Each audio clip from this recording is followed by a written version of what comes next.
2007 XLR. This one's got some gold embellishment on it. Usually you see these in black, if you see them at all.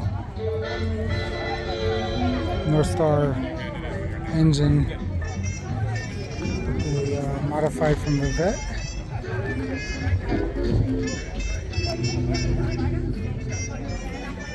It's got a hard top, drop top, which is pretty amazing. It looks almost futuristic, especially for 2007. Really tight interior, but tastefully done.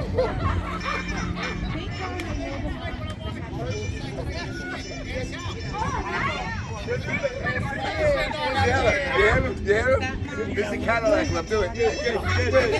See, the trunk doesn't have too much space, but that's not the point of this car. This is definitely a fun car. Let's see some info about the XLR. $79K when it was new.